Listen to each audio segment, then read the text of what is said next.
हम जो है ना अब रॉकेट के बारे में जो है वो स्टडी कर रहे हैं, ठीक है। तो रॉकेट के बारे में एक चीज़ देखिएगा आप, हमें पता है बेटा, जैसे कि मान लो ये रॉकेट हो गया, ठीक है। ये क्या हो गया बेटा, ये रॉकेट हो गया, ठीक है। और आपको पता है, मैंने कल भी बताया था कि इसके अंदर जो है ना बेटा रॉकेट अपवर्ड कैसे जाता है, जो गैस होती है ना वो इंजेक्ट होती है बाहर, और इनका क्या लगता है बेटा, इस पर प्रेशर लगता है ना, एक्शन रिएक्शन लगता है। जैसे ये कहाँ एक्शन करेगी, ग्राउंड पे, तो वापस क्या होगा, रिएक्शन होगा, जिससे रॉकेट कहाँ जाता है, ऊपर जाता है। बोलो बात समझ आ गई क्या बेटा। तो यूं कह सकते हैं, अगर मैं थोड़ा सा बोलना चाहूँ, अलग तरीके से बोलना चाहूँ, कि यहाँ पर है ना एक अपथ्रस्ट फोर्स लगता है। बोलो क्या लगता है, अपथ्रस्ट फोर्स। तो बताओ गैस जो अपथ्रस्ट फोर्स लगाएगी वो किधर लगाएगी, ऊपर लगाएगी। बताओ ना यार, किधर लगाएगी, ऊपर। मैंने कल बताया था ना बेटा, फोर्स के बारे में पढ़ाया था। तो प्यारे बच्चों बताओ अपथ्रस्ट फोर्स कितना लगेगा। तो अपथ्रस्ट फोर्स का फॉर्मूला कल बताया था मैंने, वी, अरे बोलो ना यार, वी जी जी, अरे यही तो बताया था। और बताओ क्या बताया था, बोलो dm/dt। बताओ ये फोर्स लग रहा है नहीं लग रहा है, बोल दो ना यार। किसी टाइम पर मान लो इसका जो मास है ना, इसका मास जो है वो m है। बताओ इसका मास कितना है, m है रॉकेट का मास, ठीक है। अब बताओ एक फोर्स कहाँ लग रहा है, नीचे। बताओ क्या, mg। बताओ फोर्स कितना लग रहा है, mg। बताओ क्या ये दो फोर्स समझ में आ गई क्या बेटा, बोलो ना यार, यस और नो। इससे पहले एक चीज आप ये समझो, अगर मैं थोड़ी सी बेसिकली बात करूँ है ना, थोड़ा सा बेसिक की बात करूँ, तो इक्वेशन कैसे बनाते हैं प्यारे बच्चों। इक्वेशन बनाने के दो तरीके हैं। एक तो आप रेस्ट में इक्वेशन बना सकते हो। बताओ किस में बना सकते हो, रेस्ट में। और एक किस में बना सकते हो बेटा, मोशन में। बताओ किस किस में इक्वेशन बना सकते हो आप, रेस्ट में और मोशन में। प्यारे बच्चों रेस्ट के अंदर जो इक्वेशन बनाने का तरीका है ना वो ये है, आप ये देखो कि ऑब्जेक्ट जो है ना वो रेस्ट किस साइड में है, वो along to X axis rest में हो सकता है, वो अलोंग टू वाई एक्सिस किस में हो सकता है, रेस्ट में हो सकता है। बोलो ना यार यस और नो बेटा, बताओ ना मैं क्या बोल रहा हूँ। वो अलोंग टू क्या हो सकता है, एक्स एक्सिस रेस्ट में हो सकता है, वो अलोंग टू क्या हो सकता है, वाई एक्सिस रेस्ट में हो सकता है। बताओ बात समझ आ गई ना। पहले तो हमें डिसाइड करना है कि वो किस साइड में रेस्ट के अंदर है। मान लो along to X axis rest में है, तो हम क्या करेंगे बेटा, left force will be equal to, बताओ क्या कर देंगे बेटा, राइट फोर्स। बोलो ना यार, मैंने क्या बताया बेटा, अलोंग टू एक्स एक्सिस है तो लेफ्ट फोर्स इक्वल टू क्या कर देंगे, राइट फोर्स इक्वल कर देंगे। तो इसका मतलब वो रेस्ट की क्या बन गई बेटा, इक्वेशन बन गई। बोलो ना बात समझ में आ गई बेटा। इसी प्रकार से अगर बेटा along to Y axis rest में है तो हम क्या कर देंगे, बताओ अपवर्ड। बोलो क्या कर देंगे बेटा, अपवर्ड फोर्स इक्वल टू, बताओ क्या, डाउनवर्ड फोर्स। बताओ क्या मैंने सही लिखा है क्या बेटा, कोई दिक्कत है क्या बेटा, डाउनवर्ड फोर्स समझ में आ जाएगा। अब मुझे एक बात बताओ, जैसे कि अगर हम बात करें, जैसे कि मान लो ये कोई ऑब्जेक्ट है हमारे पास में, है ना। अब बताओ अगर इसका प्यारे बच्चों मास m है तो बताओ नीचे क्या लगेगा, mg। बताओ ऊपर क्या लगेगा, n। क्योंकि मैं बार बार नहीं बताऊंगा, ये समझा चुका आपको बेटा, है ना। और इसके अंदर हमें पता है टेंशन फ्रिक्शन वगैरह और कुछ भी नहीं लग रहा। हम बोल रहे हैं कि ये रेस्ट में। बताओ किस में, रेस्ट में। इसकी क्या बनानी है, इक्वेशन। तो एक बार बताओ, ये रेस्ट में, दोनों साइड में रेस्ट में, ना तो ये ऊपर जा रहा है और ना ही नीचे जा रहा है, ना लेफ्ट जा रहा है ना ही राइट जा रहा है। बोलो यार समझ में आ रही है। तो ये परमानेंटली किसके अंदर है, रेस्ट के अंदर है। तो हमने रेस्ट की इक्वेशन बनाएंगे, left force equal to right force. अब यहाँ ये है, ना तो लेफ्ट में फोर्स लग रहा है और ना ही राइट में फोर्स लग रहा है, तो left force equal to right force का तो कोई कॉन्सेप्ट आना ही नहीं है। अब बताओ लेकिन अपवर्ड और डाउनवर्ड तो फोर्स लग रहा है, तो इसका मतलब हम क्या कर देंगे, n इक्वल टू क्या कर देंगे, mg। बताओ बेटा रेस्ट की इक्वेशन बनानी आ गई क्या बेटा, बोलो यार यस और नो बेटा।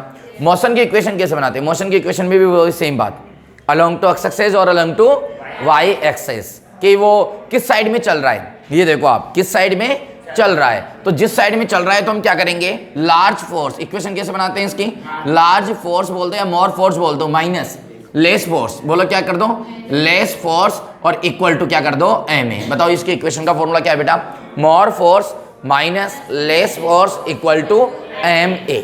अब आइडेंटिफाई कैसे करेंगे कि मोर फोर्स कौन सा है, तो जिधर ऑब्जेक्ट चलता है उस साइड में फोर्स जो लगता है वो क्या लगता है, मोर, और उसके अपोजिट क्या लगता है, लेस लगता है। जैसे कि मानो कि हमारे को ये दे दे कि ये जो है ना, यहाँ पे जो कोई सिस्टम दे दे, हमें कोई मतलब नहीं है क्या हो रहा है क्या नहीं हो रहा, हमें तो ये बता रखा है कि ये जो मास है ना वो नीचे जा रहा है। बताओ कहाँ जा रहा है, नीचे जा रहा है, ये ऐसे नीचे जा रहा है। बोलो कहाँ जा रहा है बेटा, ये नीचे जा रहा है। अब मेरी बात को सुनो, ऑल फोर्स रिप्रेजेंट करो, तो इस पे एक mg तो लगेगा, एक टेंशन लगेगी, बाकी फोर्स यहाँ पर लगे नहीं रहे। कल मैंने 7 फोर्स कंसीडर करना आपको बताया था। कितने फोर्स बताया था बेटा, 7 फोर्स को कंसीडर आप एक साथ कर सकते हो। तो अब बताओ ये ऑब्जेक्ट नीचे जा रहा है, ये क्वेश्चन में बोल रखा है हमारे को, कहाँ जा रहा है, नीचे। नीचे जा रहा है तो बताओ मोशन में है, मोशन में है तो इक्वेशन बनाएंगे। कैसे बनाएंगे इक्वेशन, लार्ज फोर्स, बोलो ना बेटा, large force minus less force equal to M A. क्या गलत बोला मैंने बेटा, तो बताओ लार्ज फोर्स कौन सा है बेटा। अब देखो, अब हमें पता नहीं है mg बढ़ाए या t बढ़ाए, लेकिन ये आ किधर रहा है, नीचे। नीचे आ रहा है तो नीचे लगने वाला फोर्स क्या है, ज्यादा है। मतलब कि लार्ज फोर्स कौन सा मानते हैं अगर पता नहीं हो तो, जिस साइड में ऑब्जेक्ट क्या कर रहा है, मूव कर रहा है, उस साइड में कौन सा फोर्स होता है, लार्ज फोर्स। तो प्यारे बच्चों लार्ज फोर्स क्या हो जाएगा, mg, और इधर क्या जाएगा t, अरे mg माइनस t, और इक्वल टू क्या जाएगा, ma। बेटा यहाँ पर जो m है ना, मास किसका आएगा, ऑब्जेक्ट का, और एक्सीलरेशन किसका आएगा, ऑब्जेक्ट का। बताओ बात समझ में आ गई क्या, बताओ क्या इक्वेशन बनाना भी आ गया क्या। मैंने कल आपको वो सिखाया, उसके बाद में आज मैंने थोड़ा सा क्या बता दिया आपको, इक्वेशन बनाना सिखा दिया। अब देखो यहाँ पे आ जाओ वापस रॉकेट पे। रॉकेट के 2 केस है बेटा, बताओ कितने केस हैं, 2। केस फर्स्ट और ये क्या है बेटा, केस सेकंड। ठीक है, केस फर्स्ट और केस सेकंड क्या है, देखना आप, समझना मेरी बात को ध्यान से। देखो बेटा प्लीज ध्यान देना। सबसे पहले तो हम ऑल फोर्स रिप्रेजेंट करते हैं, करो ऑल फोर्स। देखो हमने यहाँ देखा mg लगेगा नीचे, बोलो यस और नो। इसके बाद हमने देखा यहाँ पे टेंशन लगेगी क्या, नहीं लगेगी, क्योंकि स्ट्रिंग और वायर नहीं है। फ्रिक्शन के बारे में क्वेश्चन में कोई भी फ्रिक्शन कोफिशिएंट नहीं दे रखा, तो फ्रिक्शन नहीं लगेगा। दूसरी बात क्या है, रॉकेट सरफेस के टच में भी नहीं है, तो फ्रिक्शन नहीं लगेगा। नॉर्मल रिएक्शन फोर्स वो भी नहीं लगेगा, क्योंकि उसके लिए रॉकेट को किसके टच में होना चाहिए था, सरफेस के टच में होना चाहिए था ना बेटा, कॉन्टेक्ट में होना चाहिए था, तो नॉर्मल रिएक्शन फोर्स भी नहीं लगेगा। अब रही बात अपथ्रस्ट, तो अपथ्रस्ट किस में लगता है, फ्लूइड में। तो फ्लूइड कौन है, यहाँ पर गैस है, तो मैंने कल बताया था गैस का अपथ्रस्ट लगेगा, और वो किधर लगता है, ऊपर लगता है, अपोजिट डायरेक्शन में लगता है, बोलो ना यार। तो 2 फोर्स यहाँ लगे। अब ये रॉकेट कहाँ जा रहा है, ऊपर जा रहा है, बताओ किसके अंदर है, मोशन के अंदर है, बोलो ना यार किसके अंदर है, मोशन के। अब ये मोशन है ना, हमें 2 प्रकार का दे दिया। Case first, 8 constant velocity, 8 constant velocity, ये बोल दिया कि कांस्टेंट वेलोसिटी से मूव कर रहा है। बताओ 8 किससे, कांस्टेंट वेलोसिटी, यानी कि किससे मूव कर रहा है, कांस्टेंट वेलोसिटी से मूव कर रहा है। इधर दे दिया 8 मतलब कि वेरिएबल वेलोसिटी, यानी वेलोसिटी क्या हो रही है, ये बोल रहा है वेलोसिटी चेंज हो रही है। बताओ क्या हो रही है बेटा, वेलोसिटी चेंज हो रही है। अब देखो दोनों में समझना, ये किससे जा रहा है, बोलो कांस्टेंट वेलोसिटी से। कांस्टेंट वेलोसिटी से जा रहा है तो बताओ एक्सीलरेशन कितना होगा, 0। और अगर वेरिएबल वेलोसिटी से जा रहा है तो एक्सीलरेशन क्या होगा, नॉट इक्वल टू 0। बोलो क्या बात समझ में आ गई क्या बेटा, सारी बेसिकली बातें। अब आप यूं समझो कि रॉकेट ऊपर जा रहा है, तो इक्वेशन बनाओ। अब बताओ इन दोनों में से कौन सा फोर्स ज्यादा हो सकता है, तुम बताओ। रॉकेट ऊपर जा रहा है, ऊपर जा रहा है, mg कैसे ज्यादा होगा, बताओ। ऊपर जा रहा है तो mg कैसे ज्यादा होगा, मैंने अभी क्या बताया, एक लाइन बताई ना आपको, जिस साइड में मूव करता है उस साइड में फोर्स क्या लगता है, ज्यादा। अब बताओ रॉकेट कहाँ जा रहा है, ऊपर, तो ऊपर की साइड में फोर्स कौन सा लग रहा है, ये। तो बताओ दोनों में से कौन ज्यादा होगा, ये ज्यादा होगा ना यार, बोला था ना यही तो बात। तो बताओ प्यारे बच्चों यहाँ इक्वेशन क्या बन जाएगी, vgg, बोलो ना यार। और यहाँ क्या हो जाएगा, dm/dt और minus mg, more force minus less force equal to ma। तो ये m और ये 0, बोल दो यार। तो यहां से जो इक्वेशन बन के आ गई, क्या बन के आ गई, vgg, और ये क्या हो जाएगा, dm/dt will be equal to mg। बताओ क्या मेरे प्यारे बच्चे समझ में आ गई क्या ये बात, कितना आसान सा टॉपिक है ना, कॉन्सेप्ट बेस है पूरा। अब आप इधर इक्वेशन बनाओ बेटा, वही सेम।